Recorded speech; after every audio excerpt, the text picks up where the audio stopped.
Magandang araw mga kapolitika at welcome back dito sa ating YouTube channel. In this video is atin pong panunuorin itong throwback ni Sofronio Vasquez dito sa Tawag ng Tanghalan, kasi siya pala ang may pinakamaliit na score na ibinigay ng mga hurado dito sa kanyang pag-audition dati sa kanilang noontime show. Pero bago ang lahat ay huwag kalimutang mag-like at mag-subscribe na rin kayo para updated kayo sa ating mga latest issue. At magbibigay pa rin po tayo ng ating reaction dito sa naging score ni Sofronio dati sa Tawag ng Tanghalan dito sa throwback na audition niya sa Tawag ng Tanghalan. Okay, so mga kapolitika, may aral po tayo na napulot dito sa buhay ni Sofronio na kung saan ay huwag sumuko kung ikaw ay may pangarap kahit ilang beses ka pang na-reject.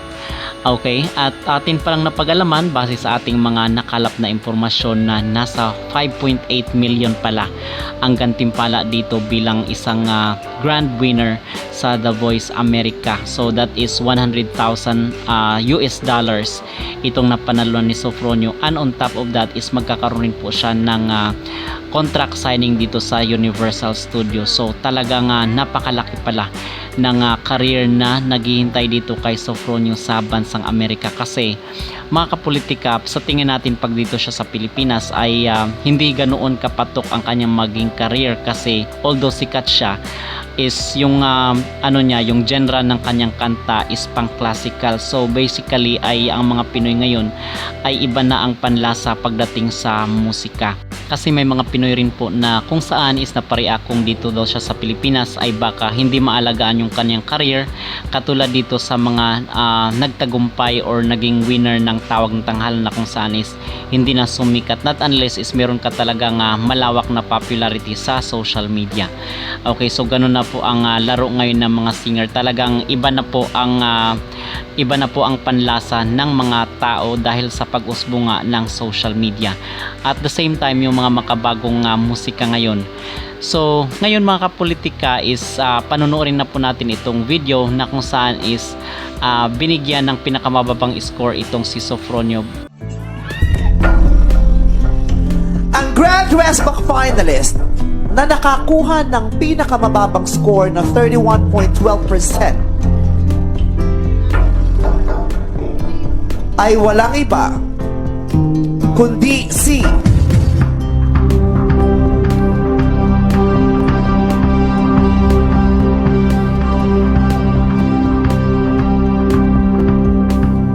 Sofronio Vasquez III.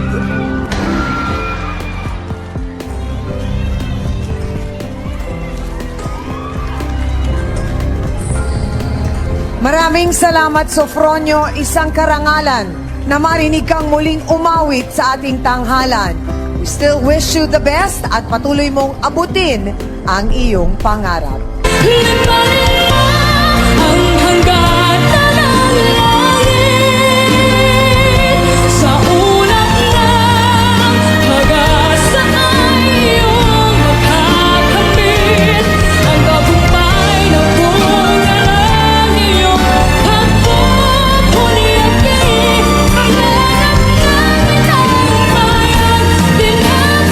At ang ating masasabi dito mga kapolitika ay sa kabila ng mga rejection ay ginawa pa rin ni Sofronio Vasquez na inspirasyon itong nangyari sa kanya dito sa It's Showtime at sa Tawag ng Tanghalan, na kung saan ay kahit hindi man siya ang pinalad na maging winner ay ito yung ginawa niya na strength para magsumikap sa buhay hanggang sa maabot yung kanyang pangarap.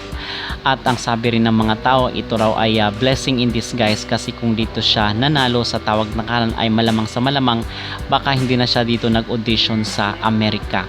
So maganda rin po na kung saan is nanatili siyang humble at hindi siya nagtanim ng sama ng loob dito sa It's Showtime kahit hindi siya ang itinanghal na grand winner.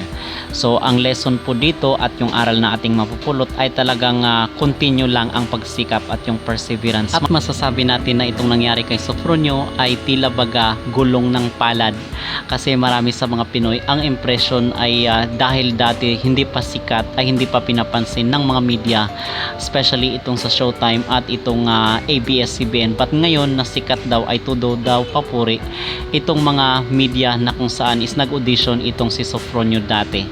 Ano ang inyong maging reaksyon dito mga kapolitika sa isyong ito? Mag-comment down below at huwag kalimutang mag-like at mag-subscribe na rin kayo para updated kayo sa ating mga latest issue.